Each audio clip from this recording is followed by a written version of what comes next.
ഇത്തവണത്തെ ഹരിയാന നിയമസഭാ തിരഞ്ഞെടുപ്പിനോടനുബന്ധിച്ച് വമ്പൻ വാഗ്ദാനങ്ങളുമായി വിപുലമായ പ്രകടന പത്രികയാണ് ബി.ജെ.പി. പുറത്തിറക്കിയത്. ഹരിയാനയെ അവസാനമില്ലാതെ സേവിക്കുമെന്ന ഉറപ്പുകൂടെ ബി.ജെ.പി. പ്രകടന പത്രികയിൽ നൽകിയിട്ടുണ്ട്. കർഷകരെയും വനിതകളെയും യുവാക്കളെയും ഒരേപോലെ ലക്ഷ്യമിട്ടുള്ള പ്രഖ്യാപനങ്ങളാണ് ഇതിലുള്ളത്. മുൻ അഗ്നിവീറുകൾക്ക് സ്ഥിരം ജോലി ഉറപ്പാക്കൽ, വിളകൾക്ക് മിനിമം താങ്ങുവില ഉറപ്പാക്കൽ എന്നിങ്ങനെ ഒട്ടേറെ ജനകീയ പ്രഖ്യാപനങ്ങളാണ് പ്രകടന പത്രികയിലുള്ളത്. ബി.ജെ.പി. ദേശീയ അധ്യക്ഷനും കേന്ദ്ര ആരോഗ്യ മന്ത്രിയുമായ ജെ.പി. നദ്ദയാണ് പ്രകടന പത്രിക പുറത്തിറക്കിയത്. 20 വാഗ്ദാനങ്ങൾ അടങ്ങിയ ഒരു പരമ്പര തന്നെ ബി.ജെ.പി. ഹരിയാനയിൽ ജനങ്ങൾക്ക് മുൻപിലേക്ക് വെച്ചിട്ടുണ്ട്. ക്ഷേമ പ്രവർത്തനങ്ങൾ, അടിസ്ഥാന സൗകര്യം, തൊഴിൽ മേഖലയ്ക്ക് ഊന്നൽ നൽകിയാണ് ഈ പ്രഖ്യാപനങ്ങൾ വന്നിരിക്കുന്നത് എന്നതാണ് ഏറ്റവും വലിയ പ്രത്യേകത. ഹരിയാനയിലെ ഭരണകക്ഷിയായ ബി.ജെ.പി. ഇക്കുറി ഭരണം നിലനിർത്തുക എന്ന ലക്ഷ്യത്തോടെ തന്നെയാണ് ഈ പ്രകടന പത്രിക തയ്യാറാക്കിയിരിക്കുന്നത് എന്നത് വളരെ വ്യക്തമാണ്. വനിതകൾക്ക് പ്രതിമാസം 2100 രൂപ സഹായം, 500 രൂപയ്ക്ക് ഗ്യാസ് സിലിണ്ടറുകൾ, 24 വിളകൾ മിനിമം താങ്ങുവിലയ്ക്ക് സംഭരിക്കും തുടങ്ങി 20 ഉറപ്പുകളാണ് ബി.ജെ.പി. പ്രകടന പത്രികയിലൂടെ ഹരിയാനയിലെ വോട്ടർമാർക്ക് നൽകിയിരിക്കുന്നത്.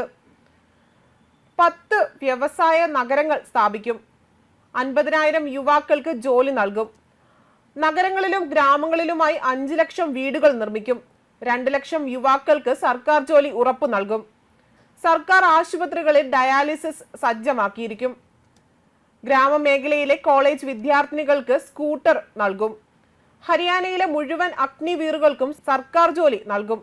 ഇവയൊക്കെയാണ് പ്രകടന പത്രികയിൽ ഉറപ്പ് നൽകിയിരിക്കുന്നത്.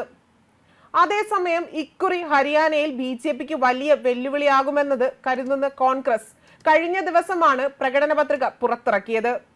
18 മുതൽ 60 വയസ്സുവരെ പ്രായമുള്ള സ്ത്രീകൾക്ക് പ്രതിമാസം 2000 ധനസഹായവും സംസ്ഥാന വ്യാപകമായ രീതിയിൽ ജാതി സർവേയും നടത്തും എന്നതാണ് കോൺഗ്രസിന്റെ പ്രധാന വാഗ്ദാനങ്ങൾ.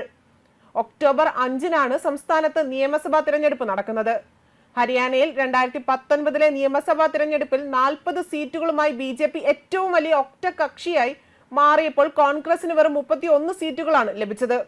ഇക്കുറി ലോക്സഭാ തിരഞ്ഞെടുപ്പിൽ ഉണ്ടാക്കിയെടുത്ത മുന്നേറ്റത്തിന്റെ ചുവട് വെച്ച് അധികാരം തിരിച്ചുപിടിക്കാമെന്നാണ് കോൺഗ്രസ് കണക്ക് കൂട്ടുന്നതും.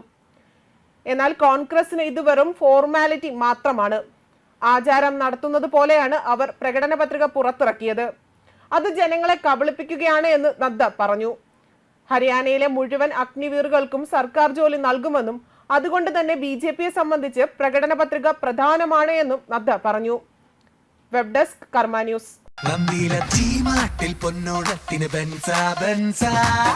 നന്ദില ജിമാർട്ട് ബെൻസ ഓഫർ. ഗോപു നന്ദില ജിമാർട്ടിൽ നിന്നും പർച്ചേസ് ചെയ്യൂ. ബെൻസ ഓഫർ നറുക്കെടുപ്പിലൂടെ ബമ്പർ സമ്മാനമായി ഒരു ബെൻസ് കാറും ഒപ്പം 5 മാരുതി എക്സ്പ്രസോ കാറുകളും ഗൃഹോപകരണങ്ങൾക്ക് 70% വരെ ഡിസ്കൗണ്ടും നേടൂ. ഗോപു നന്ദില ജിമാർട്ട് കേരളത്തിൽ എല്ലായിടത്തും.